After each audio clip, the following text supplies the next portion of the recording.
Magandang araw, Miss Gwen. Itago mo na lamang po ako sa pangalang Myrna. 50 taong gulang na sa kasalukuyan.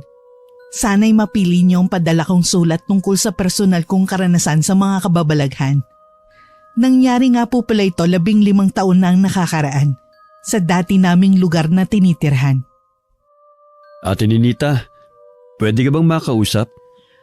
Mukhang importante yata ang sadya mo't dinayo mo pa ako dito sa bahay Oo ate, tsaka hindi pwedeng marinig ni Myrna eh. Ibig kong sabihin, sa ako na ipaalam sa kanya. Tungkol saan ba yan? Sa pera? Teka, huwag mong sabihing nangutang ka na malaki tapos hindi mo kayang bayaran, Norman. Hindi ate, ayoko nang mangutang. Tinatapos ko na nga lang yung mga hulugan ko para kung sakaling mawala ako bigla.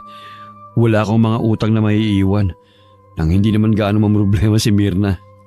Ano ba yung pinagsasabi mo? Masamang magsalita ng ganyan. Puti sana kung wala kang 5 anak na umaasa sa'yo. Ano ba kasi yung sasabihin mo? Sinoli kasi ate. Ano? May nangyari ba kay Bunso? Wala, kumalma ka. Sinoli tumawag sa akin nung isang araw. Gusto raw muna magbakasyon dito sa atin. Anong problema ron? Baka kasi hindi pumayag si Myrna eh. Kung maaari sana dito na lang muna siya tumuloy sa inyo. Mukhang ilang buwan yatang magbabakasyon at nabigo sa pag-ibig. Norman, kung sa akin lang wala namang problema. Kaya lang, baka hindi pumayag ang asawa ko. Tutulungan na lang kitang kausapin si Myrna. Sa tingin ko ipapayag naman siya sa inyo muna tumuloy si Noli. Nagkasundo ang asawa ko at hipag na kausapin ako para ipaalam sa akin ang tungkol sa balak na pagbabakasyon ng bayo kong si Noli. Sa totoo lang, wala namang problema sa akin, lalo na kung hindi magiging pabigat sa bahay ang kapatid ni Norman. Tiwala naman akong magkakasundo kami. Pero ang bakasyon ni Noli sa bahay namin ay nauwi sa tuluyang pananatili niya ng Cavite. Ayaw na raw bumalik sa Maynila, kung saan nagtatrabaho ito dati bilang panadero. Talagang dinamdam ng kapatid ni Norman ang pagkabigo nito sa pag-ibig. Gusto raw kalimutan na ang nakaraan at magsimula muli. Katwiran pa noon ni Noli, matagal din itong hindi nakasama ang mga kapatid. Lalo na bata pa lang ay abala na silang lahat sa pagtatrabaho. Sa magkakapatid ni na Norman, si Ate Ninita lang ang nakatapos ng high school. Nakapagtrabaho sa pabrika at tumulong sa pamilya. Nang makapag-asawa si Ate Ninita, ay nagpa siyang magbukas ng maliit na negosyo sa palengke. Sa sipag at tiyaga nilang mag-asawa, lumago yun hanggang nagdagdag na sila ng mga paninda.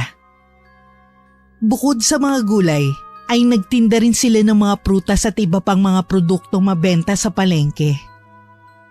Ang hipag ko rin ang tumulong kay Norman para makapagtrabaho ang asawa ko bilang kargador ng isda sa palengke. Napakabata pa namin ni Norman nung nagsama kami. Parehas na 18 anyos. Ang totoo, hindi talaga kami magnobyo. Nakasama ko lang siya noon sa paglikas ng masalantang lugar namin ng matinding bagyo na naging sanhi ng pagbaha. Kahit hindi kami magkakilala, hindi nagdalawang isip si Norman na buhatin ako habang tumatawid sa halos lampas bewang na baha. Ginawa niya yon hanggang sa makatawid kami sa palengke na nasa kabilang ibayo. Nung makita siya ng isa kong tiyuhin kinabukasan at nalamang magkasama kami nagpalipas ng gabi sa palengke, ay galit na galit ito. Hindi ito pumayag na hindi kami magsama ni Norman. Katwiran ni Cho, dahil nahawakan na ni Norman ang katawan ko nung binuhat ako, obligasyon na niyang pakasalan ako. At sa kasalan nga nauwi ang pagsasama namin. Nagtulungan ng aming mga pamilya sa gastusin. Wala naman akong pagsisisi hanggang sa mga sandaling ito na nagpakasal ako sa kanya. Bukod kasi sa magandang lalaki si Norman, napakasipag din. Mabait pa at maalaga. Parang prinsesang turing sa akin. Kahit kargador lamang siya sa palengke at may mga oras na nagigipit kami, okay lang sa akin. Pero minsan nalulungkot din ako sa sitwasyon namin. Gusto ko man tumulong sa kanya ay hindi ko magawa. Dahil halos taon-taon, nabubuntis ako. Kaya naman halos magkakasunod lang ang edad ng 5 naming anak. Mirna, kapag ba namatay ako, mag-aasawa ka ulit? Norman, anong klaseng tanong ba yan? Lahat naman tayo doon ang punta eh. Kaya sagutin mo na lang ang tanong ko. Hindi, dahil ikaw lang ang asawa ko hanggang magsiputian ng mga buhok natin, Norman. Hindi naman natin hawak ang kapalaran. Lalo na mga buhay natin. Di natin alam kung kailan ba niya babawiin sa atin. Dahil ba sa sakit mo? Di ba sabi ng doktor malapit ka nang gumaling? O baka meron kang di sinasabi sa akin? Wala naman, ayos lang ako. Naisip ko lang bigla. At palagay ko, normal lang naman na paghandaan ang hinaharap kung sakali. Tumigil ka na, Norman. Baka nakakalimutan mo 5 na mga anak natin. Hindi ko sila kayang buhayin lahat. Lalo na mag-aaral na rin si Bunso sa susunod na pasukan. Yun na nga. Kaya kung sakaling kailanganin mo ng makakarami sa buhay pag wala na ako, huwag ka nang lumayo. Doon na lang sa kadugo ko para panatag tayo parehas. Dahil alam nating mamahalin at aalagaan ng mga anak natin. Huwag mong kalilimutan ang biling ko na yan sa'yo, Mirna. Hindi ko lang ipinakita sa asawa ko pero takot na takot ako ng mga oras na yon. Ilang taon na siyang nakikipaglaban sa sakit na TB. Pero dahil hindi ko pwedeng iwan ang mga anak namin, obligado pa rin magtrabaho ang asawa ko. Pilit kong inalis sa isip ko na baka nagpapaalam na sa akin si Norman. Kaya nakapagbitaw ako ng mga ganong salita. Nang magisnan ko siya sa tabi ko kinabukasan, ay napaiyak ako sa tuwa na walang nararamdaman kong pangamba.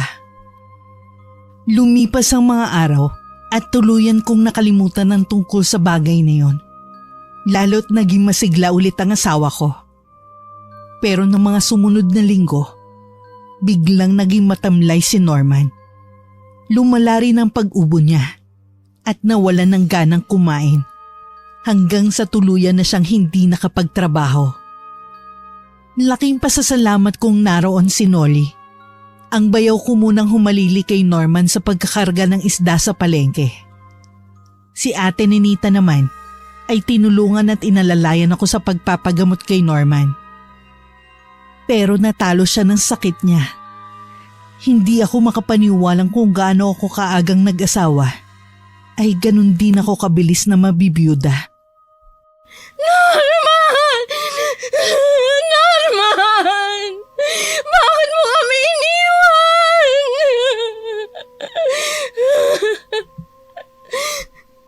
Ate, Hayaan mo na lang muna ako dito, Noli. pero ate, pinasusundo ka na sa akin ni Ate Ninita. Umuwi na raw tayo. Kanina pa nagsialisan yung ibang mga jeep na inarkila natin. Tsaka madilim yung langit, mukhang uulan. Hayaan mo akong maulanan para magkasakit na ako. Makakasama ko na ulit ang kuya mo. Ate naman, may 5 anak pa kayo umaasa sa'yo. Naiintindihan kita. Masakit talagang mawalan ng asawa. Kahit naman kami nagluluksari sa pagkamatay ni Kuya Norman. Hindi ko alam kung paano tatanggaping wala na siya. Kung paano magpapatuloy sa buhay. Kailangan tatigan mo ang loob mo para sa mga bata. Yun na nga eh. 5 bata ang iniwan sa akin ng kuya mo. Na maliliit pa. Paano ko sila bubuhayin at pag-aaralin? Nandito naman kami. Nandito ako, Ate Mirna. Hindi ko kayo pababayaan ng mga bata. Pero hindi ikaw si Norman. Ang kailangan namin, padre de pamilya. Isa pa, meron kang sariling buhay, Noli. Hindi mo kami obligasyon. Basta hindi ko kayo pababayaan. Pangako yan, Ate Mirna. Dala ng matinding emosyon ng mga oras na yon ay nayakap ko si Noli. Hinayaan naman niya akong umiyak sa mga balikat niya. Hanggang sa magpa siya akong sumama na sa kanya pabalik sa jeep. Kahit papano, gumaan ang aking pakiramdam dahil sa pagdamay ng mga kapatid ng namatay kong asawa. Pagdating sa bahay, hinayaan nila akong magpahinga. Sila na muna ang nag-asikaso sa mga bata. Sinamantala rin ni Noli ang pagkakataong yon para kausapin si ate ni Nita. Nagdesisyon kasi ang bayaw ko na hindi na aalis sa bahay namin, lalo't wala na ang kuya niya. Kailangan daw namin ng kasama sa bahay at maaasahan sa pang-araw-araw na pangangailangan. Dahil alam ni ate ni Nita na wala namang masama sa plano ni Nolly, pumayag itong akuin pansamantala ng bunsong kapatid ang naiwang responsibilidad sa amin ni Norman. Nung mga panahon na yon, ay 30 anyos ako at 25 naman si Nolly. Talagang pinanindigan ng bayaw ko ang pangako niya na siya na ang bahala sa amin ng mga bata. Nang humina ang kita sa palengke, ay napilitan siyang tanggapin ang alok ng pinsan ko na mag-sideline sa construction bilang laborer. At dahil likas na masipag si Nolly, mabilis itong natuto sa mga gawain doon hanggang sa siya ay maging mason. Tuwang-tuwa ang bayaw ko dahil mas mataas na ang sahod niya kesa nung nagsisimula pa lang siya sa trabahong yon. Sa tulong ni Nolly, mabilis kong natanggap ang pagkawala ni Norman. Pakiramdam ko noon ay nagkaroon ako ng bagong kapatid sa katauhan ng bayaw ko. Naging sobrang malapit kami sa isa't isa. Papa na rin ang tawag sa kanya ng 5 kong anak. Maayos ang samahan namin na parang isang masaya at buong pamilya. Kaya nagulat ako ng isang araw ay biglang sumugot si ate ni Nita sa bahay namin. Ano itong kumakalat na chismis, Mirna? Anong chismis, ate?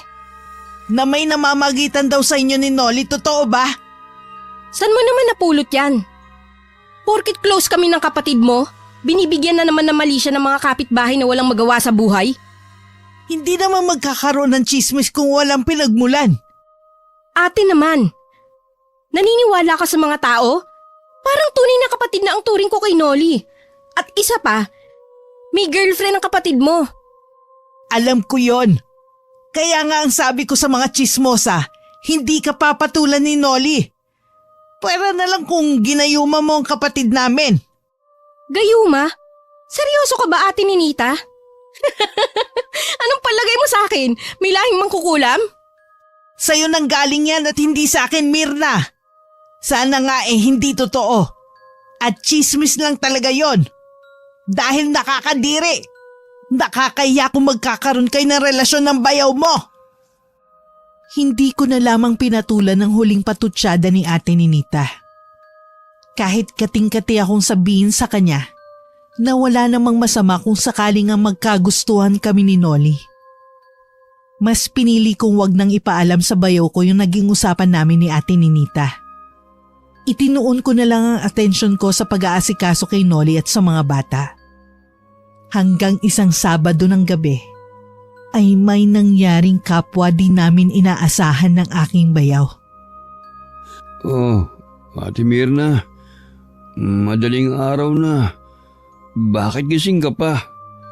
Oh, teka, huwag mong sabing hinihintay mo ako.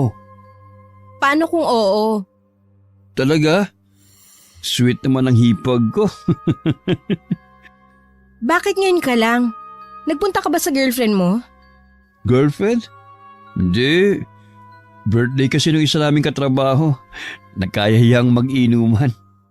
Napuyat ang mga bata kakahintay sa'yo. Alam kasi nilang may pasalubong ka tuwing Sabado. Oo nga pala. Hindi na ako nakabili. Napasarap na kasi ang inuman. Pasensya na, Ate Mirna. Okay lang yon. Sayang naman tong niluto ko, paborito mong ulam. Yun pala hindi ka naman nakakain dahil busog ka na sa handaan. Talaga? Nagluto ka ng paborito kong ulam? Adobong baboy? Oo, akala ko kasi matutuwa ka. Huwag ka na magtampo, Ate Mirna. Hindi naman kaagad napapalis yun kaya pwede pa bukas. Ililigpit ko na lang muna to at magpapahinga na ako. Ikaw din, Nolly. Teka, ititimpla muna kita ng kape para mahimasmasan ka. Salamat. Ang swerte talaga sa'yo ni Kuya. Malambing ka at maalaga. Sayang at nawala siya kagad. Maalala ko nga pala. Balita ko, Pinopormahan ka ng kumpare niya na byudo na rin ha. Ang dami talagang tsismosa dito sa atin. Hindi ko papatulan yun. Isa pa, nasa mga bata lang ang atensyon ko. Pero kung sakaling mag-aasawa ka ulit, Ate Mirna, nandito naman ako ha. Noli, ano bang pinagsasabi mo? Hipag mo ko at may girlfriend ka na. Kaya ko siyang iwan para sa inyo ng mga bata. Noli, Hindi ko rin alam kung bakit ganito ang nararamdaman ko para sa iyo, Ate Mirna. Basta, naramdaman ko na lang isang araw na gusto na kita. At nasasaktan ako tsaka nagsiselos kapag may pumoporma sa yung iba. Parang gusto kong manapak ng tao. ay. Pero mali, Noli. Dahil ba asawa ka ng kuya ko? Pero byuda ka na. Patay na si kuya. Seryoso ko sa sinasabi kong mas pinipili ko kayo kaysa sa girlfriend ko. Noli, Bigyan mo sana ako ng pagkakataong patunayan sa'yo na gusto talaga kita. Pero, gusto mo rin ba ako? Yung totoo. huhusgahan tayo ng mga tao. Oo o hindi lang, Ate Mirna. Hindi ka mahirap mahalin gaya ng kuya mo, Noli.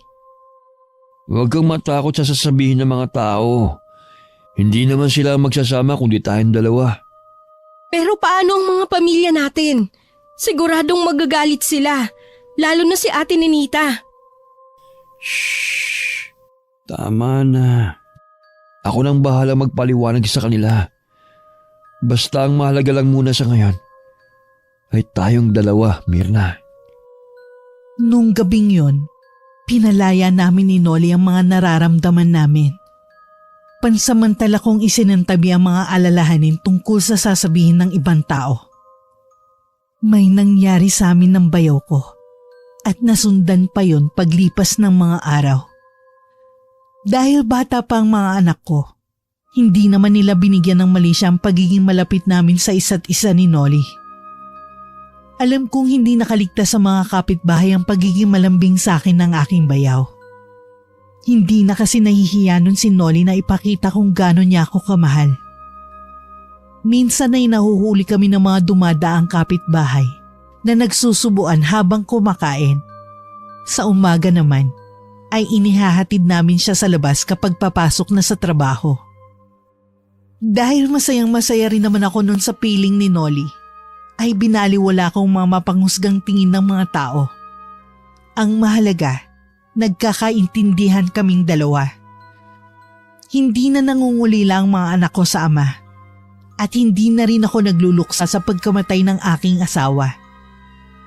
Isang araw ay bumisita ulit sa bahay si Ate Ninita, pero hindi ako ang kinausap ng hipag ko.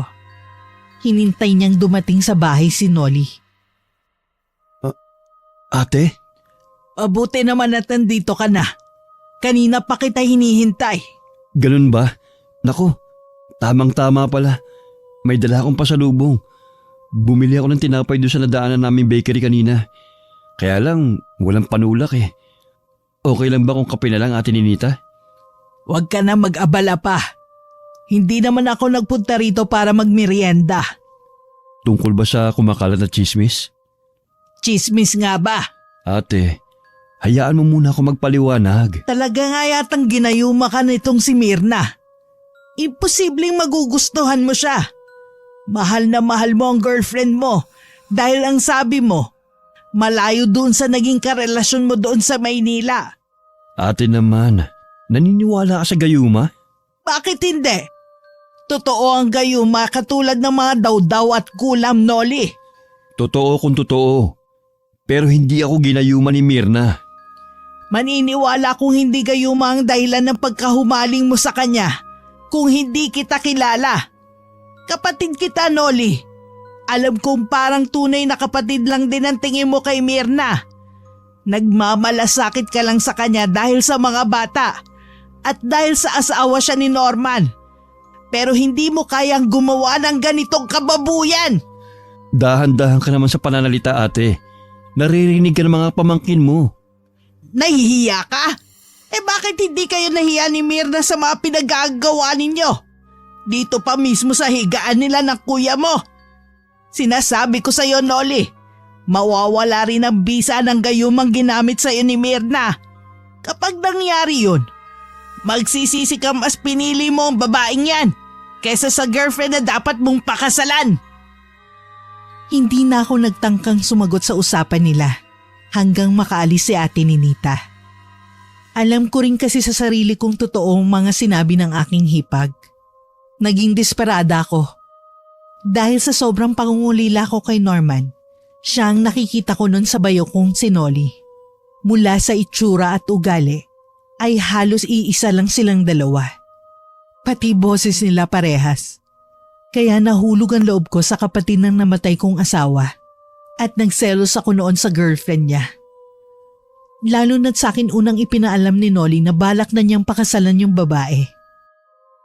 Natakot akong mawala siya sa amin. Doon ko naisipang subukan yung naririnig ko noon sa probinsya namin. Nilagyan ko ng regla ang kape ni Noli. Hindi ko naman akalaing epektibo talaga.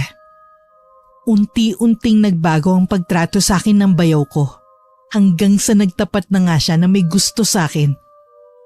Hindi ko pinalagpas ang pagkakataong yon para tuluyan na siyang mapasakin. Tinupad ko rin ang bili noon ni Norman na kung mag-aasawa ko ulit ay yung kadugo niya para hindi ituring na ibang mga anak namin. Okay ka lang, Mirna? Sinabi ko naman sa'yo na magagalit si Ate Ninita. Pagpasensyahan na lang natin siya. Pasasaan ba't matatanggap din ng mga pamilya natin na nagmamahalan tayo?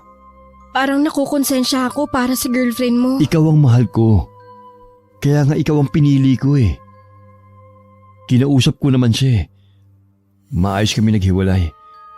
Yung pamilya niya ang galit sa akin. Pero wala akong pakialam.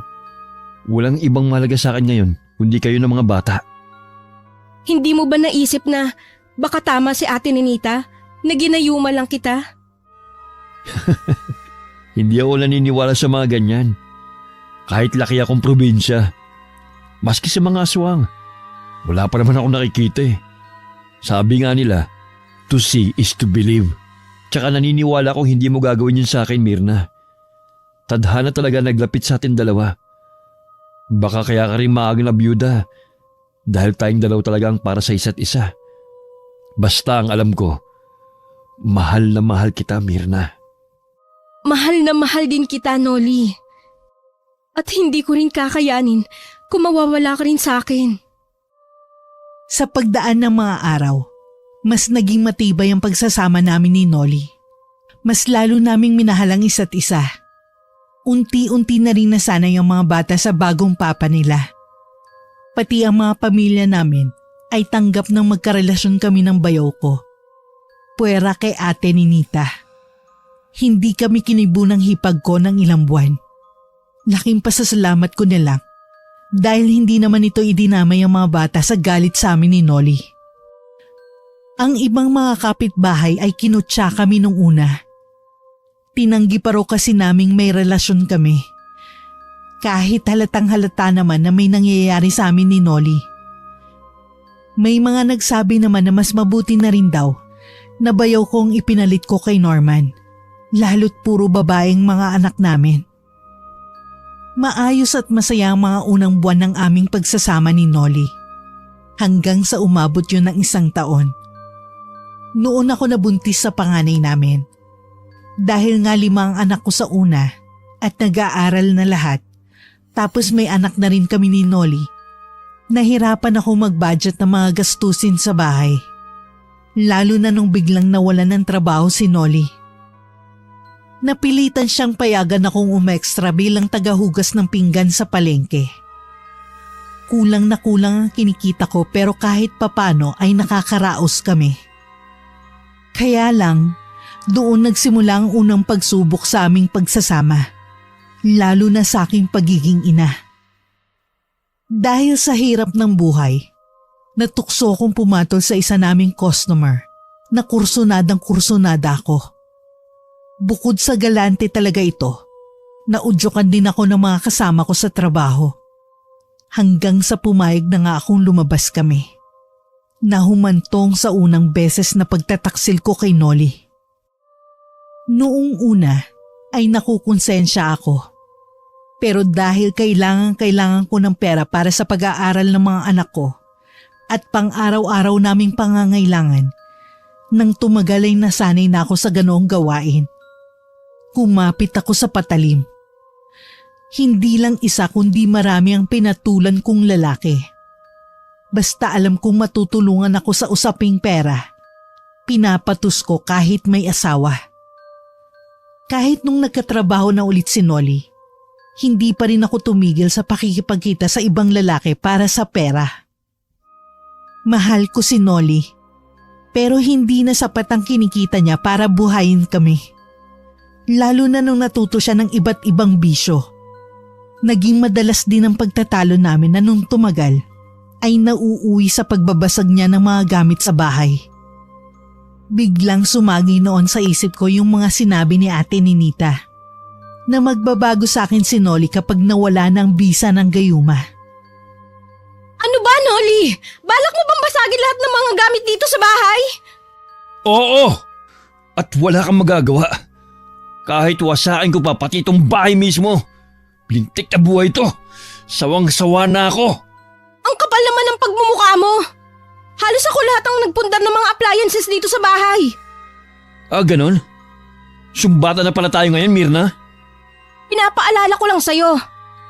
Kaya wala kang karapatang sirain ang mga pinaghirapan ko. Pinaghirapan mo o ng mga lalaki mo? Ha? Sa bagay, naghirap ka rin nga naman. Trinabaho mo sila para mapundar mo lahat ng mga yan. Para mabili mo lahat ng mga luho mo. Wala kang ebidensya.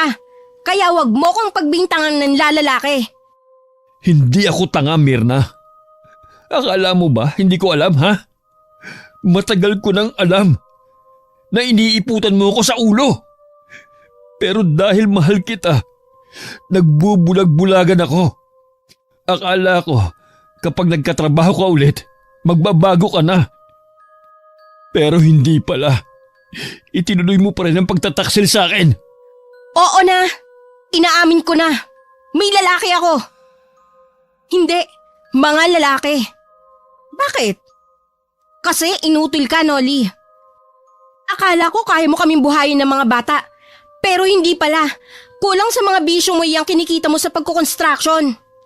Dahil sa iyo, kaya ako natuto magbisyo. Dahil gusto kong kalimutan ang sakit ng panginsulto mo sa pagkalalaki ko. Kung hindi lang dahil sa mga bata, aalis na ako sa bahay na to. Eh di umalis ka. Hindi ka namin kailangan. Kaya kong buhayin ang mga anak namin ni Norman. Oo, at isasama kong anak ko. Eh di isama mo. Wala akong pakialam. Kung inakala mong hahabulin kita dahil sa anak natin, pues nagkakamali ka. Kaya kong magkaanak ulit sa iba. Talaga bang napakakatimong hayop kang babae ka? Mas hayop ka! At wala kang karapatang saktan ako! Dapat lang yan sa malanding katulad mo. Kung tutuusin, kulang pa yan sa pagpipindeho mo sa akin. Ikaw ang lumayas, Mirna. Sumama ka na lang sa mga lalaki mo. Hindi ka magandang ehemplo sa mga anak mo. Anong karapatan mong palayasin ako? Bahay namin ni Norman to. At wala kang magagawa kahit paubusin ko lahat ng lalaki dito sa lugar natin. Wala ka kasing kwenta. Bahay ni Ate Ninita. Pinatira lang kayo dito. Kaya kung meron mang mas may karapatan dito, ako yun at hindi ikaw, Mirna. Kung hindi pa nagsiiyakan ng mga bata, hindi kami titigil sa pag-aaway ni Nolly. Umalis siya ng gabing yon. Pero bumalik din naman kinabukasan. Naisip kong subukan ulit na lagyan ng regla ko ang kape niya. Kahit na hindi na maayos ang trato niya sa akin, hindi ko pa rin kayang mawala si Nolly sa akin. Masayang masaya ko nang sa wakas ay tumalab ulit sa kanya ang gayuma. 2 linggo muna akong hindi lumabas ng bahay para bumawi kay Nolly. Sa tulong ng gayuma ay unti-unting bumalik sa dati ang masaya naming pagsasama. Tinigilan din ni Nolly ang mga bisyo niya at mas lalong nagsipag sa trabaho. Makalipas ang 1 buwan, ay nalaman kong buntis ulit ako. Tuwang-tuwa si Nolly nang ibalita ko yun sa kanya. Siguro'y naranasan din ito ng mga katulad kong ilang beses na nagbuntis. Nagiging aktibo pagdating sa bagay na ginagawa ng mag-asawa. Pero dahil madalas na pagod si Nolly sa trabaho, wala na siyang oras at lakas para pagbigyan ako. At yun ang nagtulak sa akin para balikan ang dati kong gawain. Nakipagkita ako ulit sa mga lihim kong nakarelasyon nung nagtatrabaho pa ako. Hanggang isang araw, hindi na nakatiis si Ate Ninita. Pinuntahan nito si Nolly sa bahay at kinausap. Ate Ninita, Kumusta kayo rito, Nolly? Ang mga bata? maayos naman. Hindi ka na ba galit sa amin? Hindi naman talaga ako nagalit sa'yo. Sa babaeng yun lang, kay Mirna. Lalo na ngayong napakaraming hindi magandang balitang nakakarating sa akin tungkol sa kanya. Nagka-problema kami ni Mirna. Pero naayos na namin kaya wala ka nang dapat alalahanin, Ate Ninita. At oo nga pala, buntis ulit siya. Magiging 2 na anak namin. Sigurado ka bang ikaw nga ang ama, Nolly? Ate naman, siyempre, sino pa ba? Ako ang asawa niya eh. Asawa? Hindi kayo kasal. Bayaw ka niya na ginayuma. Dahil kursunadang asawahin. At talagang nagpabuntis na naman siya. Hikahos na nga kayo sa buhay. Tapos kanino na naman kayo tatakbo kapag gipit kayo? Sa akin. Pasensya ka na, ate. Hayaan mo kapag natuloy yung isa ko pang project, baka umaluan na ang buhay namin kahit papano. Para ikaw naman ang tutulungan ko. Ewan ko ba sa'yo, Nolly? Kung bakit nagpapakatanga ka at nagbubulag-bulagan kahit alam mong iniiputan ka na sa ulo ni Mirna. Ate, nagawa lang naman daw niya yun dahil sa pera. At naniwala ka naman. Ang sabihin mo, talagang may taglay na kakatihan niyang hipag ko. Huwag ko lang talagang malalaman na hindi sa'yo yung pinagbubuntis niya, kundi may kalalagyan siya sa akin, Nolly. Kung kinakailangan dalhin kita sa albularyo, gagawin ko. Matanggal lang ang bisa ng gayumang ginamit sa'yo ni Mirna. Mas naniwala pa rin sa akin si Nolly kesa kay Ate Ninita. Siguro dahil nung mga panahong yun, ay malakas pa ang epekto ng kaping may regla na pinainom ko sa kanya. Nakaramdam ako ng kakaibang saya dahil nabigo ang hipag kong paghiwalayin kami sa 2nd pagkakataon. Pero may kapalit palang sayang yun. Nung sumunod na araw, ay nabalitaan kong namatay ang isa sa mga lalaking nakarelasyon ko sa di malamang dahilan. Wala naman akong pakialam, lalo't hindi ko na siya mapapakinabangan. Pero nang may namatay ulit na 2 sa kanila, ay hindi ko na maiwasang maalarma. Lalo na nung sabihin ng dati kong katrabaho, nakulam daw pareho ang kinamatay ng mga ito. Natakot din ako nang maisip kung baka yung mga asawa nilang may kagagawan at isunod ako. Dahil sa mga pangyayaring yun, ay nagpasya akong itigil na ang ginagawa kong panluloko kay Nolly. Mas mabigat kasi maningil ang karma. Naalala ko rin ang mga anak ko kay Norma na pulos babae. Sabi pa naman nila, kung minsan daw, mga anak ang nagiging pambayad sa mga kasalanan ng magulang. Sinubukan ko ibalik sa dati ang pamilyang binuo namin ni Nolly. Yung masaya at puno ng pagmamahalan. Pagtungtong ko ng edad 35, ay naging 3 na ang anak namin ni Nolly. Bali 8 lahat kasama na ang anak namin ng kuya niya. Oh Nolly, naligaw ka yata. Manghihiram sana ulit ako ng pera sa'yo, Ate Ninita. Wala ka na namang trabaho? O naubos sa sugal ang pera mo? Hindi naman ako nagsusugal, ate. Natuto lang ako magbisyo noon pero itinigil ko na at di na inulit pa. Alam ko, ang ibig kong sabihin si Mirna. Akala mo ba hindi nakakarating sa akin ng mga pinaggagawa ng babaeng yon kapag nasa trabaho ka? Mas okay na yon kaysa ibang bisyong kahumalingan niya. Mabuti nga't natakot sa kulam, kaya tinigilan ng panlalalaki. Kulam? Hindi mo ba alam? 3 sa naging lalaki ng babaeng yon ay namatay. Lahat daw ay kulam ang ikinamatay. Kung alam lang siguro ng mga asawa na marunong manggayuma yan si Mirna, baka isipin siya rin ng kumulam sa mga asawa nila. Nagbago na si Mirna, ate. Kaya nga hinahayaan ko lang magsugal. Minsan lang naman yun eh. Libangan lang niya kapag naiinip sa bahay.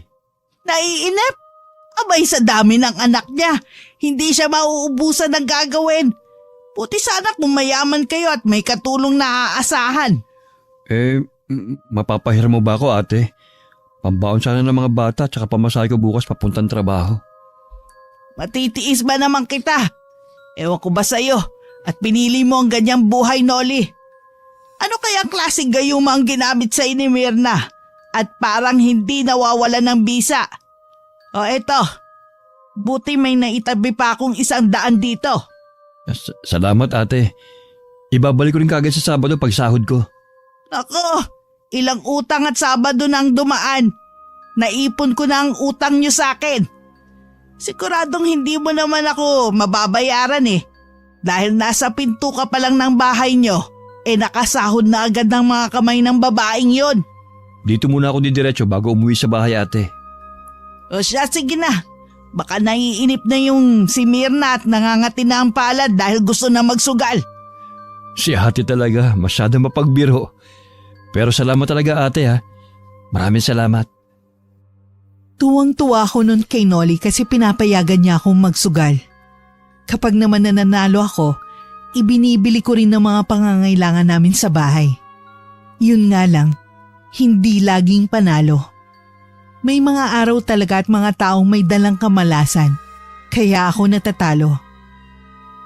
Nagkaroon kami ng malalang problema na magkasakit ang anak naming panganay. Kahit may alitan sa pagitan namin ni Ate Ninita, tinulungan pa rin kami nitong dalhin sa albularyo si Nerissa. Ang sabi kasi ng hipag ko, hindi raw kayang gamutin ng doktor ang sakit ng anak ko. Ayaw kumain, maputla, ayaw lumabas ng bahay, ayaw makipag-usap kahit kanino, at hindi natutulog.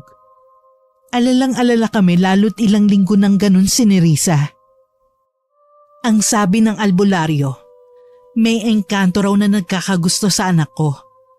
Hindi naniwala si Noli pero alam kong totoo yun. Mahigpit na bilin ng albularyo na wag naming hahayaang mag-isa lang si Nerissa, na dapat ay palagi siyang may bantay 24 oras. Dahil mahal na mahal ni Noli ang pamangkin niya, kahit puyat sa trabaho ay binabantayan niya sa gabi si Nerissa. Hindi man siya naniniwala sa mga sinabi ng albularyo, sinunod pa rin niya ang bilin nito sa amin. Napakatyaga niya rin mag-alaga at magpakain sa anak ko, kahit palagi siyang nasusukahan ni Nerissa. Halos ayaw kasing tanggapin ng tiyan niya ang mga pagkaing niluluto namin. Isang araw habang nasa trabaho si Noli, may dumaan sa bahay na madalas kong makalaro sa sugal. Ayoko sanang iwan si Nerissa, lalo na't nasa eskwelahan pa ang mga kapatid niya. Pero kating-kati na akong makahawak ulit ng baraha. Nagpaalam naman ako sa kanyang aalis kami saglit ng bunso niyang kapatid. Habang nasa sugalan, biglang dumating ang pangalawa kong anak. Humahangos. Nagdidelirio raw si Nerissa. Nagmamadali ako umuwi sa bahay. Pero pagdating namin doon, ay nanlumo ako at napasigaw sa aming nadatnan. Ang anak kong si Nerissa, nakalutang sa ere habang tumatawa ng malakas. Nakita ko nasa isang sulok ang 6 ko pang mga anak, nagsisiiyakan. Takot na takot sa ate nila. Dahil hindi ko alam ang gagawin, inutusan ko ang pangalawa kong anak na sunduin si Ate Ninita. Hindi naman gaanong malayo ang bahay nila, kaya wala pang 30 minutos ay nasa bahay na siya. Dahil walang magbabantay sa mga bata, nagpasama na lang muna ang hipag ko sa isa naming kapitbahay para dalhin ulit sa albularyo sa Nerissa. Pagdating ni Noli kinagabihan, ay awang-awa siya sa pamangkin na panganay na anak na rin kung kanyang ituring. Nerissa, pakiusap naman anak. Sana bumalik ka na sa dati. Yung masigla at masayahin. Miss ka na ng mga kaklase mo, lalo na ng mga kapatid mo. Gusto ko na nilang makalaro ulit. Dapat ay hindi nyo kinaligtaan yung bilin ng albularyo. Paano kung tuluyang nakuha ng engkanto ang pamangkin ko? Sinunod ko naman ate. Nagpupuhit pa rin ako, mabantayan lang si Nerissa. Sana ganon din si Mirna. Naturingang nanay pero mas inuna pa ang sugal. Kapag lang talaga may nangyaring masama sa pamangkin ko, Noli, hindi ko mapapatawad ang babaeng yan. Ate naman, huwag mo nang sisihin si Mirna. Wala namang may gusto sa nangyari. Mabuti pa siguro, doon na lang muna sa bahay si Nerissa para mas maaalagaan ko siya at para hindi ka na rin mapuyat. Baka mamaya bigla ka na lang matumba sa trabaho dahil kulang sa tulog. O baka yun naman talaga ang gusto mangyari ni Mirna. Kaya pinababayaan ka mapuyat kababantay sa anak niyang panganay. Hindi ka na ba talaga mauubusan ng patutsada kay Mirna? Nakakainit kasi palagi ng ulo ang babaeng yan. Kung sa tingin mo mas okay kung nasa inyo muna si Nerissa, kailangan ko munang ipaalam kay Mirna. Siya pa rin ang nanay, kaya kung anong desisyon niya, yun ang susundin natin. Hindi na kailangan, Noli. Sapat ng dahilan na mas inuna niya ang pagsusugal kesa sa pamangking kong may sakit. Hayaan mo, ibabalik ko rin agad dito si Nerissa sa oras na maayos na siya. Bisitahin mo na lang siya sa bahay kasama ang mga kapatid niya. Dahil may 7 pa akong mga anak na dapat alagaan, pumayag ako sa suhestyon ni Ate Ninita. Kahit ayaw niya pang tumigil sa pagpaparinig at mga panlalait sa akin. Isa pa, pabor sa akin na wala sa bahay si Nerissa. Bawas sa alalahanin ko at wala pang sagabal sa pagsusugal ko tuwing hapon. Halos 1 buwan din ang panganay ko sa bahay ni na Ate Ninita. Ipinaalam ko naman sa teacher niya ang tungkol sa sakit ng anak ko. Kaya naiintindihan nito kahit matagal nang absent si Nerissa. Hindi ko alam kung anong ginawa ng hipag ko para maitabo yung engkanto na nagkakagusto raw sa panganay ko. Basta masaya kami ni Noli nang iuwi sa amin si Nerissa, na masaya na ulit at masigla. Pero hindi ko alam kung minamalas lang talaga kami o kinakarma ako. Dahil bigla na namang nawalan ng trabaho si Noli. Dahil doon ay kinailangan ko na namang maghanap ng sideline para mairaos ang pang-araw-araw naming mga pangangailangan. Mabuti na lamang at may napasukan ako dun sa mismong lugar lang din namin. Isang matandang biyudo na nakatira sa malaking bahay ang naging amo ko, si Mang Romy. Palibhas ay suportado ng mga anak sa ibang bansa. Hindi niya binarat ang sweldo ko. Kaya rin nakumbinsi ko si Noli na doon na lang magtrabaho. Pumayag din siya kasi malapit lang yun sa bahay namin. Walking distance lang. Dahil wala namang batang aalagaan, pagkatapos ko sa mga gawain sa bahay, ay pinapayagan na akong umuwi ni Mang Romy. Oh, hayaan mo na yung hugasin. Ako nang bahala. Magpahinga ka na lang dyan. Gusto mo ba ng kape? Ipagtitimpla kita. Nagkape na ako sa malaking bahay kanina bago umuwi. Saktong nagmemeryenda kasi si Mang Romy. Nahiya naman akong tumanggi nung inalok niya akong sabayan ko siya. Baka naman ligawan ka ng matandang yon. Lalo na't biyudo. Ano ka ba? Alam niya may asawa ako. At huwag mong sabihin nagsiselos ka sa amo ko. Hindi naman sa ganun. Dahil ba sa mga nagawa ko noon? Kalimutan na natin yon. Magsimula ulit tayo, Mirna. Basta mangako kang hindi mo na ulit gagawin yun, ha? Kung pera lang ang problema, pwede naman ako magdoble kayod. Gagawin kong araw ang gabi. Maibigay ko lang ang lahat ng pangangailangan nyo ng mga bata. Huwag ka mag-alala, Noli. Hindi na mauulit yon. Lalo't parehas naman tayong kumikita ng pera. May trabaho ka na ulit kaya siguro naman makakaipon na tayo. Talaga? Hindi mo na uulitin? Oo nga. Pangako? Pangako. Kaya tigilan mo na ang pagsaselos mo dyan. Naging maayos muli ang pagsasama namin ni Nolly. Dahil parehas kaming may trabaho, ay naging maalwan ang buhay namin. Kapag araw ng linggo, ay nagsisimba kami at pinapasyal ang mga bata. Dahil din abala ko sa trabaho, bihira na ako makapagsugal. Noong una, 3 beses sa isang linggo lang ang pasok ko sa malaking bahay. Pero isang araw, kinausap ako ni Mang Romy kung pwede raw ay gawin ko ng Lunes, Sabado. Siyempre may dagdag na sweldo. Hindi na ako nagsabi kay Nolly. Umuo na ako agad sa alok ng matanda kong amo. Hanggang isang araw, hindi na rin nakatiis si Mang Romy at nagtapat sa akin ng tunay nitong nararamdaman. Mirna, Lasing ba kayo? Bakit niyo ko hinalikan? magpapaliwanag ako, Mirna. Pasensyahan na lang ho tayo pero makakarating to sa asawa ko at sa mga anak niyo. Wag. Pwede naman natin pag-usapan na lang. Hindi ako lasing. Nakainom lang. Para may lakas ako ng loob na magtapat sa'yo. Ano? Ang totoo, Mirna, matagal na kitang kursunada. Noong hindi ka pa nabubiyuda. Kaya lang buhay pa ang asawa ko nung mamatay ang asawa mo.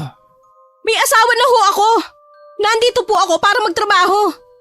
Huwag ka na magmalinis, Mirna. Alam kong lahat ang tungkol sa'yo. Anong sinasabi niyo? Alam ko na matagal mo nang iniiputan sa ulo ang bayaw mo na inaasawa mo. At kilala ko rin lahat ng mga naging lalaki mo. Uuwi na ho ako. Sandali lang, Mirna. Nag-uusap pa tayo Ayaw mo ba sa akin? Kung tutusin, mas magandang lalaki pa ako kaysa doon sa mga driver na pinapatulan mo noon. At di hamak na mas mapera ako. Hindi ko kailangan ng pera niyo. Talaga? Alam mo, Mirna, kabisado ko na ang mga babaeng gaya mo. Marupok, mabilis matukso. Lalo na kapag pera ang pinag-uusapan. Kaya kung ako sa'yo, huwag ka na mag-inarte dyan. Pumayag ka na lang na asawahin din kita gaya ng ginagawa sa'yo ng bayaw mo. Dito, walang iistorbo sa atin.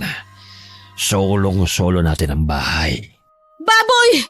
Napakababoy niyo mag-isip! Bakit? Sanay ka namang binababoy Ilang lalaki na rin ang nagpasasa sa'yo, Mirna. Akala mo ba hindi ko alam? Na kapag wala kang puhunan minsan sa sugal, nangungutang ka sa kasugalan mo, kapalit ng katawan mo. Alam ba yun ang kinakasama mo? Bakit alam mo lahat ng yan? Dahil pinasusubaybayan kita. Ganon kalakas ang tama ko sa iyo, Mirna. Dahil sa mga nalalaman ng amo ko tungkol sa akin, napilitan akong pagbigyan ng gusto niyang may mangyari sa amin. Nung unay nandidiri ako dahil nga matanda na siya. Nasa 70 taong gulang na si Mang Romy nung mga panahong yon. Pero habang tumatagal, ay napansin kong gwapo nga siya kahit may edad na. Matikas din ang pangangatawan dahil masipag mag-ehersisyo. At may ibubuga pa sa kama. Nasilaw din ako sa mga regalo at perang nakukuha ko noon sa kanya. Nagawa naming isekreto ang aming relasyon. Pero nung madalas akong mag-uwi ng mga pasalubong sa bahay, ay nagsimula nang maghinala si Nolly sa akin. Lalo na nang mapansin niyang nagbagong estilo ko sa pananamit. Nag-ayos ako ulit na parang dalaga pa. Yun kasi ang gusto ng amo kong lalaki. Sinunod ko naman lalo't pera niyang ginagastos ko sa pagpapaganda.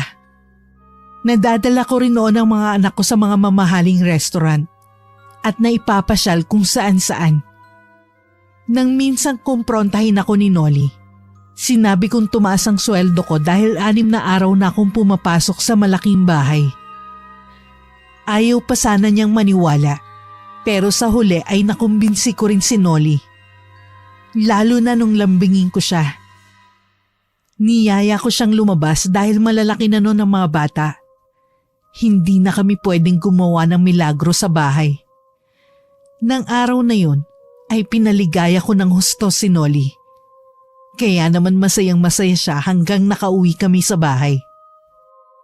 Pero kinabukasan ay hindi ako nakapasok sa trabaho. Nakaramdam ako ng panghihina. Biniro ako ni Nolly na baka dahil daw sa sobrang pagod sa mga ginawa namin. Pinakiusapan ko siyang dumaan sa malaking bahay para sabihin kay Romy na masama ang pakiramdam ko. Akala ko'y magiging maayos na ako ng sumunod na araw. Pero lalong lumala ang nararamdaman ko. Sobrang sakit ng ulo ko. Parang tinutusok ng maraming karayom. Hindi ko na napigilang mapaiyak sa sobrang sakit na nararamdaman. Kaagad pinuntahan ni Nolly si Ate Ninita. Dahil hindi niya alam ang gagawin sa akin. Hindi rin kasi umubra ang mga binili niyang gamot para sa sakit ng ulo. Saan ba kayo galing kahapon? Baka naman nanuno si Mirna. Wala namang puno doon sa pinuntahan namin na Ate Ninita. Sa bayan yun eh. Baka naman karma na yan. Baka ginagantihan ng mga asawa ng mga naging lalaki niya. Yan ang napapala ng may mga kati sa katawan. Unsa bagay, magtataka pa ba ako? Inasawa ka nga. Wala pang 1 taong patay ang kuya mo. Hindi man lang muna hinintay na maka1 taon si Norman. Nagpakamot na agad sa bayaw. Babalikan na lang ba natin lagi ang nakaraan, ate? Oo, hanggat hindi nagtitinuyang babaeng yan. Nagbago na si Mirna, ate. Matagal na. Nangako siyang hindi na niya uulitin yung mga ginawa niya noon. Sigurado ka, Nolly? Ay, samahan mo na lang kami dun sa albularyo na gumamot kay ni Risa. Hindi na kailangan. Kulang lang sa pera yang si Mirna. O baka namimiss na niya ang mga kasugalan niya. Ate Ninita. O heto, langis ng nyog yan na galing pa sa probinsya. Ipahid mo sa sentido ni Mirna. Lagyan mo rin ang buhok niya kung gusto mo. Palagay ko ikinulam siya. Ayan ka na naman sa kulam-kulam na yan eh. Totoo ang kulam, Nolly. Sino naman ang gagawa ng ganun kay Mirna? Aba, bakit akong tinatanong mo? Malay ko ba kung kaninong mga tao siya may atraso? Sigurado ka bang mapapagaling nitong langis mo si Mirna? Wala kang tiwala sa akin. Sino ba ang nagpagaling nun kay Nerissa? Oo nga pala. Mabuti't pinaalala mo yan. Paano mo nga ba naitabo yung inkantong gustong kumuha sa kanya, Ate Ninita? Saka ko na lang ikukwento. May mga gagawin pa ako sa bahay. Basta, ipahid mo yan kay Mirna, Nolly. Nang mahimasmasan sa mga ginagawang kalokohan. Sinunod nga ni Nolly ang bili ni Ate Ninita. Nang maipahid niya sa sentido ko ang langis ay parang guminhaw ang pakiramdam ko. Naalala ko na siya nga pala nagpagaling nun sa panganay kong si Nerissa.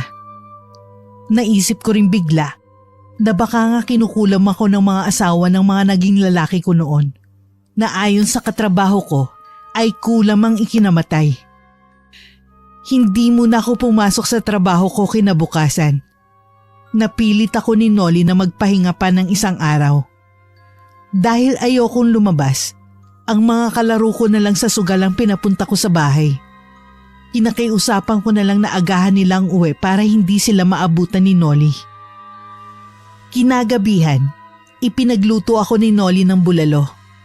Kailangan ko raw humigop ng maraming sabaw para bumalik ang lakas ko. Napangiti ako dahil parang bumalik ako bigla sa mga panahong bago pa lang kami nagsasama. Mabuti na lamang at ginayuma ko siya. Dahil kung hindi, dun sana mapupunta si Nolly sa girlfriend niya noon. At hindi ko matatanggap yun. Dahil kahit naman meron akong ibang lalaki, sigurado akong ang puso ko ay si Nolly lang ang nagmamay-ari. Nang gabing yun ay natulog kaming magkayakap. At kapwa may mga ngiti sa labi. Kinabukasan hinatid niya ako sa malaking bahay bago siya pumasok sa trabaho.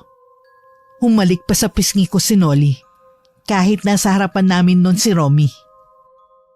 Mukha yatang maganda ang gising niyo parehas ah. Masama ba? Asawa ko si Nolly kaya normal lang nahalikan niya ako. Asawa ba ka mo?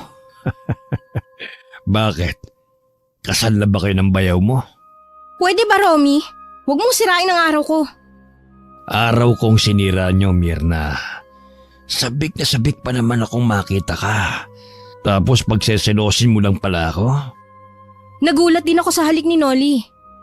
Sa bagay, ngayon lang niya ginawa yon. Hindi kaya alam niya ang tungkol sa atin. Hindi niya alam. At walang aamin, Romy. Kalma. Ang init naman ang ulo mo eh. Hindi mo man lang ba ako na-miss? Kasi ako, miss na kita. Pwede ba? Hayaan mo muna ako magtrabaho. Natambakan ako ng gawain dito. Dahil 2 araw akong hindi nakapasok. Hayaan mo na muna ang gagawin mo. Makapaghihintay yung mga yon. Pero ako hindi na. Talagang miss na kita, Mirna. Romy, sandali lang. Baliw na talaga ako sa iyo, Mirna. Sumama ka na lang sa akin. Kahit ang mga anak mo, pwede mong isama rito sa bahay. Tayong 2 na lang ang magpakasal. Nahihibang ka na ba? Oo, nahihibang na ako sa iyo. Maintindihan naman siguro ng mga anak ko, lalo na't patay na ang kanilang ina. Bakit ba hindi mo maiwan-iwan ang bayaw mo? Hindi ka naman kayang bigyan ng magandang buhay. Dahil mahal ko si Nolly. May mahal bang niloloko? Hindi ganun ang pagmamahal, Mirna. Basta mahal ko siya. Kaya huwag kang umasa na pipiliin kita. Kahit na marami kang pera, katawan ko lang ang kayang bilhin ng yaman mo, Romy. Dahil na insulto ng sobra si Romy, naggalit ito sa akin at ginamitan ako ng puwersa. Wala itong pakialam kahit naggaling ako sa sakit. Masamang-masama ang loob ko nung mga oras na yon. Pero hinayaan ko na lang si Romy na magpakasasa sa katawan ko. Habang ginagawa yun ng matanda kong amo, sumusumpa ako sa isip ko. Matatapos din ang panggigipit sa akin ni Romy. At makakawala rin ako sa matinding pagkahumaling nito sa akin. Pagka-uwi ni Nolly kinagabihan ay pilit kong pinasigla ang aura ko. Nang sabihin niyang parang matamlay ako at pinipilit lang ipakitang ayos ako, nagdahilan na lang akong sumama ulit ang aking pakiramdam. Sabi ko naman kasi sa iyo eh, huwag ka na munang pumasok sa trabaho. Ayan tuloy, parang nabinat ka pa. Ano ka ba? Okay lang ako. Kulang lang talaga sa lambing mo. Yun lang ba? Di lalambingin kita magdamag. Sana nga mapagaling ka ng pagmamahal ko. Bakit? Duda ka pa ba? O baka naman hindi mo na talaga ako mahal? Ngayon mo pa talaga naisip yan kung kailan 3 na ang anak natin? Mahal na mahal kita, Mirna. Kaya nga tinanggap ko lahat. Kahit sobrang mo ako nasaktan noon. Salamat, Nolly. Hindi ko talaga alam ang gagawin ko kung wala ka. Salamat din, Mirna. Dahil pinili mong ayusin natin ang mga problema para manatiling buo ang ating pamilya. Walang sino man ang makakapaghiwalay sa atin, Nolly. Tandaan mo yan. Talagang wala. Dahil hinding-hindi kita iiwan. Palagi kitang pipiliin, Mirna. Dahil mahal na mahal kita. Mahal na mahal din kita, Nolly. Nang gabing yun, sa pamamagitan ng mainit na yakap ni Nolly, ay nakalimutan kong ginawang pambababoy ni Romy. Nagsisimula na akong usigin ng aking konsensya dahil sa mga naging pagtataksil ko noon kay Nolly. Pero hindi ko na maibabalik pa ang nakaraan.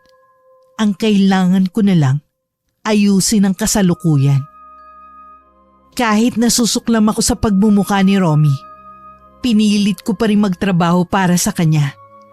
Mas nanaig pa rin sa akin ang awa dahil mag-isa lang siya sa buhay. May mga kamag-anak nga, pero wala namang pakialam sa kanya. Pupuntahan lang si Romy kapag mangungutang ng pera. Ang sarap mo talagang maging asawa, Mirna. Maalaga, masarap magluto, at palabansa. Kaya naman nahuhumaling sa yung bayaw mo eh. Kung wala ka ng ibang iuutos, gusto ko sana mapag-isa. Para naman maaga ako matapos sa mga trabaho ko rito. Gusto ko sana makauwi na maaga sa bahay. Ang suplada mo naman. Dahil ba sa nangyari kahapon?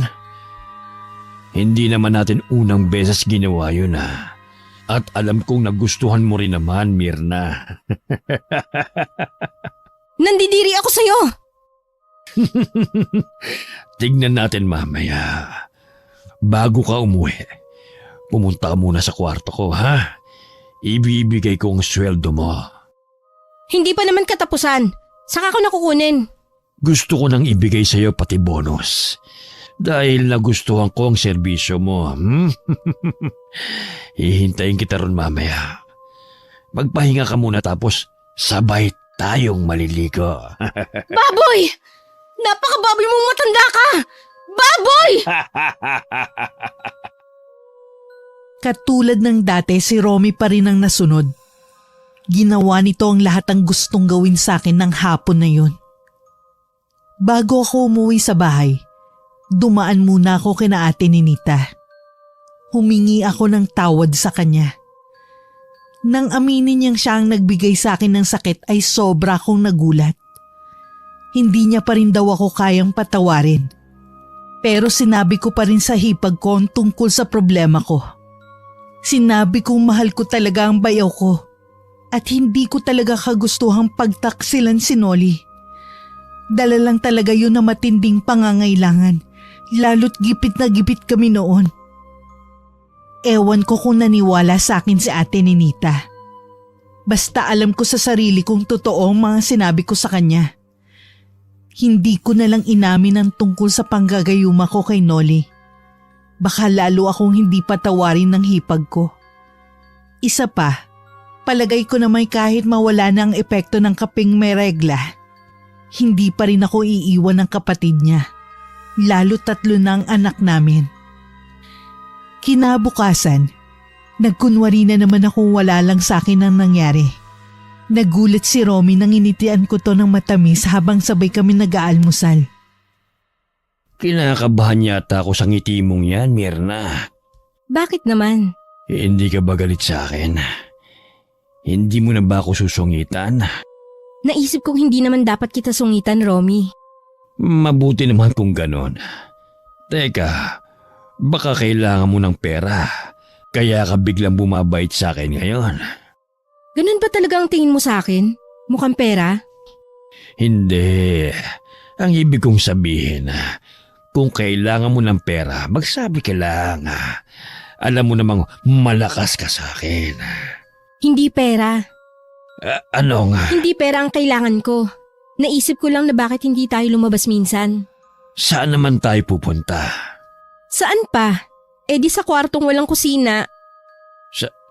Sa motel? Eh bakit pa? Eh ang laki-laki nitong bahay ko. Wala lang. Para maiba naman. Halos nagamit na kasi natin ang lahat ng sulok nitong bahay mo. Mukhang exciting ang naiisip mo, Mirna. Gusto ko yan. Kailan mo ba gustong lumabas tayo? Ngayon na sana, Romy. Ibig kong sabihin, mamaya pagkatapos ng tanghalian para alam mo na, busog tayo, maraming lakas para… Ginugulat mo talaga ako, Mirna. Hindi ko alam na may ganyang side ka pala. Pero gusto ko yan. Lalo tuloy akong ginaganahang kainin itong mga hinandamong almusal. Nako, sinasabi ko sa iyo, Mirna, ihanda mong sarili mo dahil pihadong mapapalabang ka sa akin mamaya. Parehas kaming nasasabik ni Romy noong mga oras na yun pero sa magkaibang dahilan. Kinakabahan ako sa gagawin ko sa totoo lang pero kailangan. Ayoko na talagang pagtaksilan si Nolly. Gusto kong tuluyan ng magbagong buhay. Lalo't naglalakihan ng mga anak ko. Ayoko makita nila ako bilang masamang ehemplo. Alam kong kasalanan sa Diyos ang naiisip ko. Pero hanggat nabubuhay ang amo ko, hindi ako titigilan nito. Habang papasok kami sa motel, ay parang inuusig ako ng aking konsensya. Gusto ko sanang wag nang tumuloy. Pero wala naman ako maisip idahilan kay Romy nung mga oras na yun. Handa ka na ba, Mirna? Oo naman. Ikaw ba? Handang-handa na. Parang Boy Scout. Alam mo ba, may ininom ako kanina sa bahay.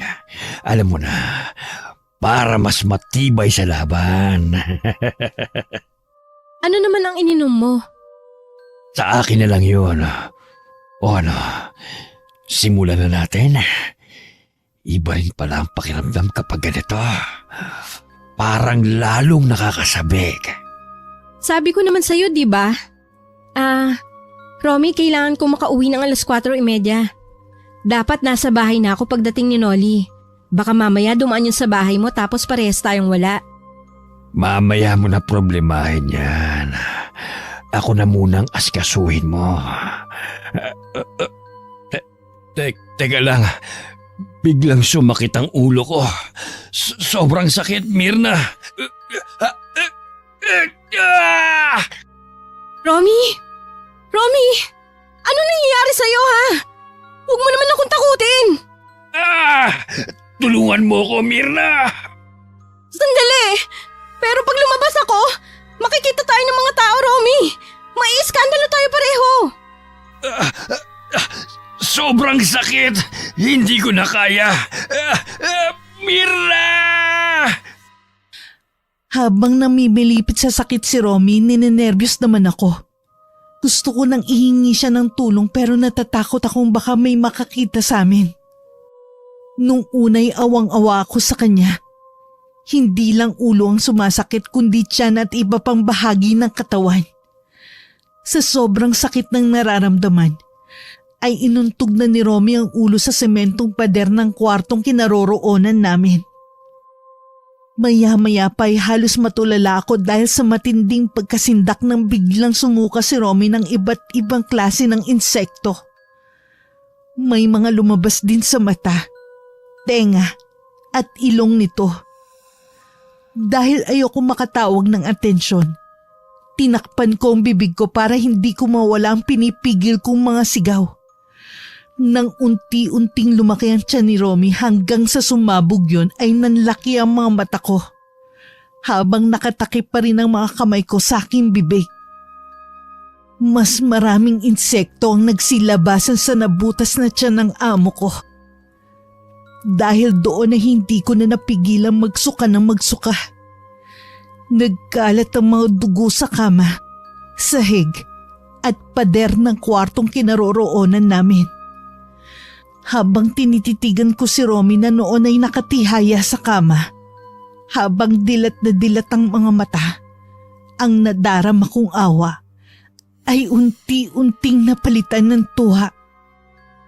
Hindi ko alam kung ano nangyari sa kanya at kung sino may kagagawan. Basta ang alam ko lang, masaya ako dahil hindi na ako nito mabababoy ulit. Makakapagbagong buhay na ako kasama si Nolly at ng pamilya ko. Pero akala ko lang pala yun. Namalayan ko na lamang na nasa labas na ako ng gusali kasama ang mga pulis. Dinala ko sa presinto para tanungin tungkol sa nangyari. Sa pagtataka ko, wala silang nakitang mga sugat sa katawan ni Romy. Wala ring mga dugo at insekto sa pinanggalingan kong kwarto. Idineklarang namatay si Romy dahil nasobrahan sa paggamit ng produktong pampatibay ng pagkalalaki. Pwede rin daw na inatake ito sa puso dahil sa sobrang saya at pagkasabik. Pagkatapos ako interviewin sa presinto, imbis na umuwi sa bahay, ay doon ako nagpunta sa pinsan kong nakatira sa kabilang barangay. Hindi ko kayang umuwi sa amin dahil wala akong mukhang maiharap kay Nolly at sa mga anak namin. Hindi ko rin kayang harapin ang galit niya sa akin. Ate Ninita, tama ka nga. Hindi pa rin nagbabago si Mirna. Pinagtataksilan niya pa rin ako. Iniiputan sa ulo. Nolly, Akala ko pa naman, nagbago na siya. Yun kasi yung pangako namin sa isa't isa. Ititigil ko na ang bisyo ko. At ganun din naman siya. Na magsisimula ulit kami. Bakit hindi mo siya kausapin? Pakinggan mo ang paliwanag niya. Baka naman may dahilan kung bakit niya nagawa ulit na pumatol sa ibang lalaki. Pero para ano pa, ate? Para magsinungaling ulit siya sa akin at mangako? Tapos hindi naman niya kayang tuparin? Mas maigi pa rin kung mag-uusap kayo. Tandaan mo, 8 batang maiipit sa sitwasyon niyo kung sakali, Noli. Ang mga pamangkin ko ang higit na maaapektuhan sa mga nangyayari. Hindi ko alam. Hindi ko alam kung kaya ko pa siyang tanggapin pagkatapos ang nalaman ko. Na pumatol din pala siya sa matanda niyang amo. At sa hotel pa talaga sila nahuli, ate. Kaya lalo kong pinagtatauran ngayon ng mga kapitbahay namin. Akala ko ba, mas mahalaga ang pagmamahal mo kay Mirna kaysa sa sasabihin ng iba? Noon yun. Nung hindi ko pa alam na may taglay pala siyang kakatihan. Ikaw pa rin naman ang magdedesisyon, Noli. Pero kung akong tatanungin mo, mag-usap kayo. Ayusin niyo kung kaya niyo pang ayusin para sa mga pamangkin ko. Pagkatapos ng nangyaring iskandalo, hindi na pumasok sa trabaho si Noli. Pinabayaan niya ang kanyang sarili pati na ang mga bata. Gusto ko mang umuwi sa bahay, inuunahan ako lagi ng hiya. Mabuti na lamang at nandun si ate Ninita para alalayan ang mag-aama ko. Habang nandun ako sa bahay ng pinsan ko, palaisipan pa rin sa akin ang nangyari kay Romy. Napaisip ako kung may kinalaman ba yun sa pagkamatay ng mga naging lihim kong karelasyon noon. Ang hindi ko maintindihan ay kung sino ang gagawa nun at sa anong dahilan. Sumagi sa isip ko si ate Ninita. Pero ang alam ko, sa akin ito may galit at hindi kay Romy. Isa pa, hindi basta-basta yung nangyari kay Romy. Mahirap din ipaliwanag kung bakit ako lamang ang nakakita sa amo ko sa ganong itsura. Nang mapanood ko yun sa TV, ay wala nga talagang bakas ng pagkabutas ng tiyan at paglabas ng mga insekto sa katawan ng aking amo. Pwede ba tayong mag-usap, Noli? Tungkol saan, ate?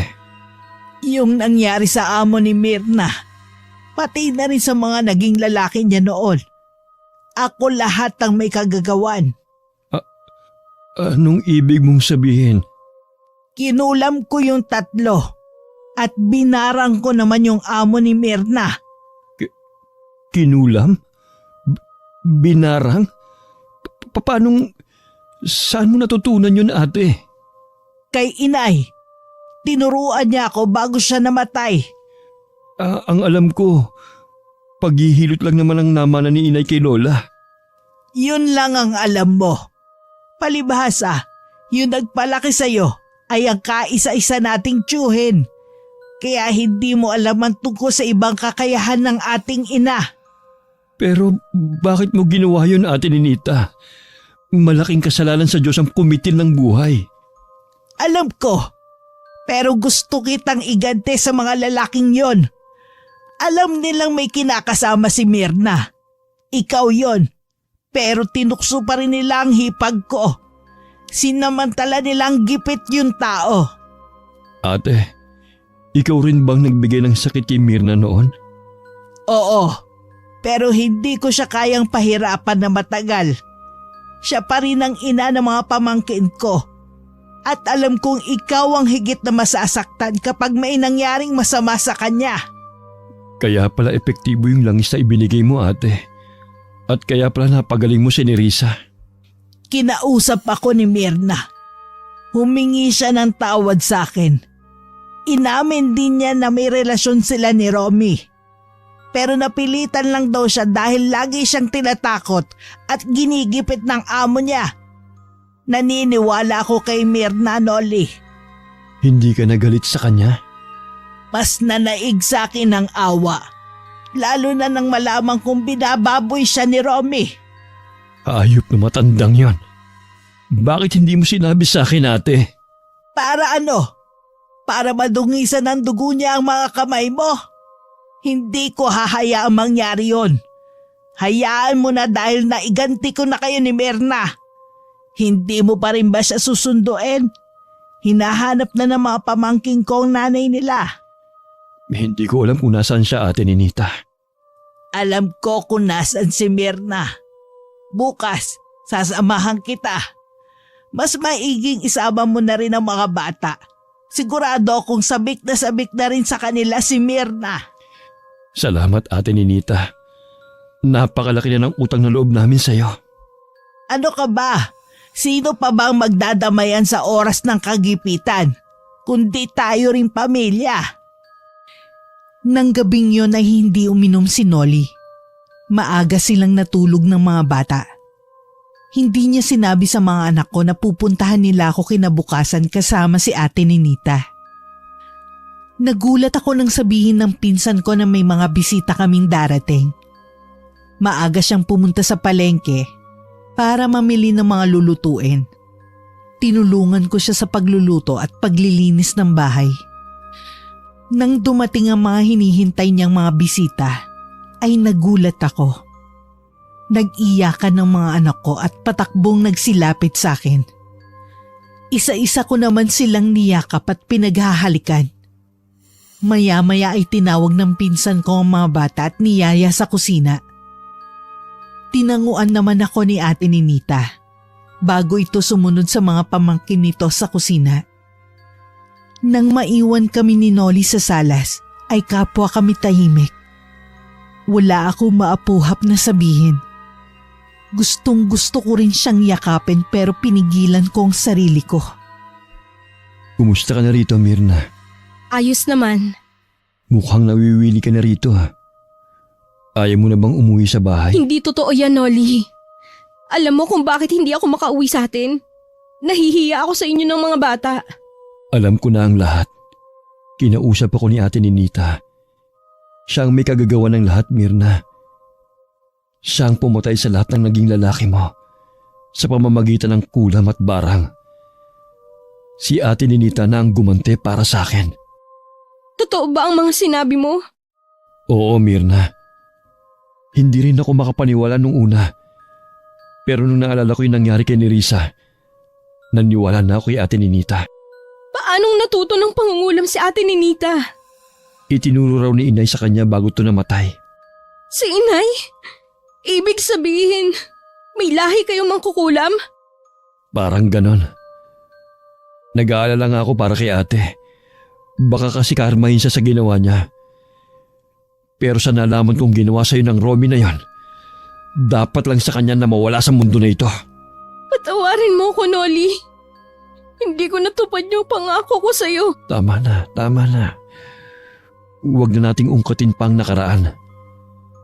Naniniwala akong habang may buhay, may pag-asa. Subukan natin ulit sa ikatlong pagkakataon, Myrna. Naiisip ko rin, baka kaya maraming pagsubok na dumadaan sa pagsasama natin dahil walang basbas ang nasa itaas. Panahon na siguro para magpakasal tayo, Myrna. Ha? Nolly? Bago matapos ang araw na yon, nagkaayos kami ni Nolly. Bakas ang saya sa mga mata ng mga anak ko, pati na rin kay ate Ninita. Magaan ang pakiramdam ko, lalo't maayos na ulit ang samahan namin ng hipag ko. Ipinaalam namin kay ate Ninita ang plano naming pagpapakasal ni Nolly. Suportado niya ang naging desisyon namin. Sa West lang kami nagpakasal. Hindi man yun bongga, pero masaya naman at memorable para sa aming mag-asawa.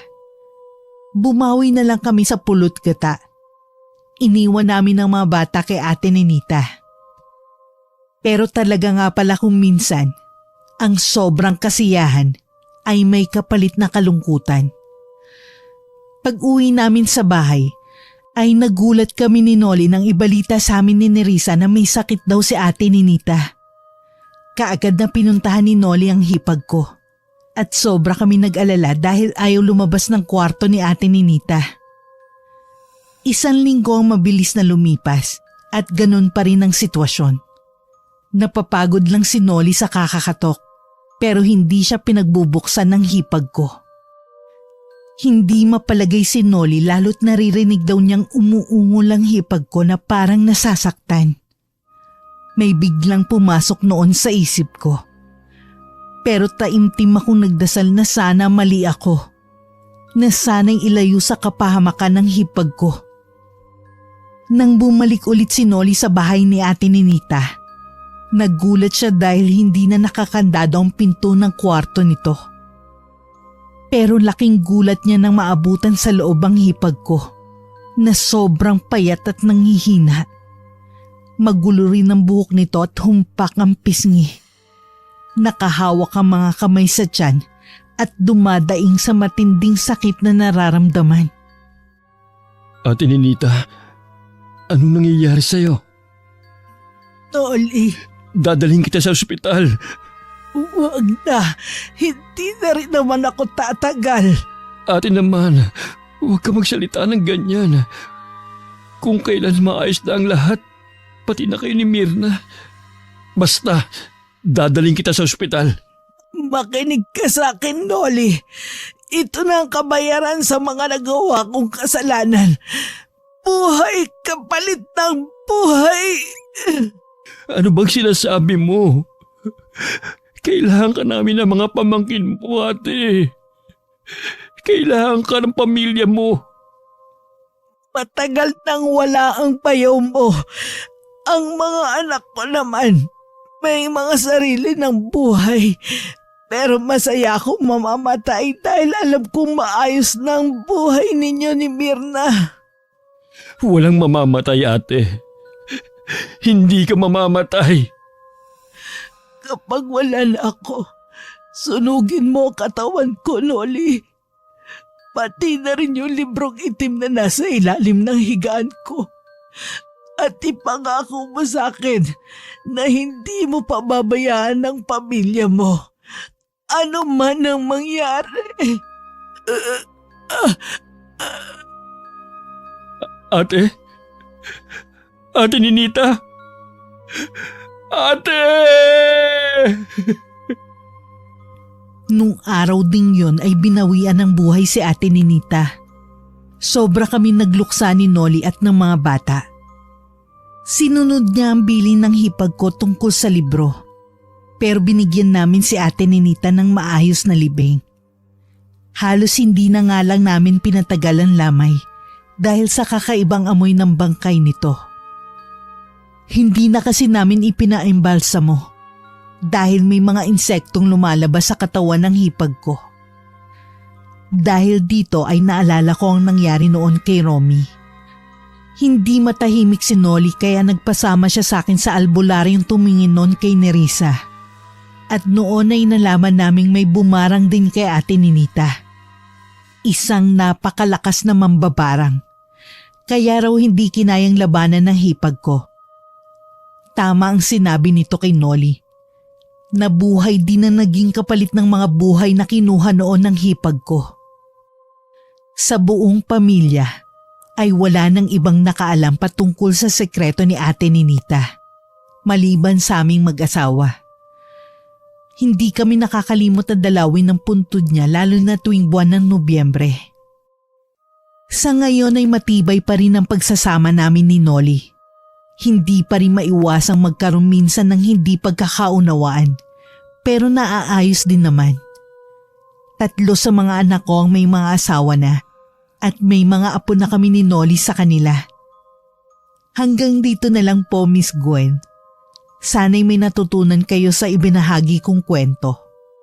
Lubos na nagpapasalamat, Mirna. Wakas. Magandang araw, Miss Gwen. Itago mo na lamang po ako sa pangalang Mirna. 50 taong gulang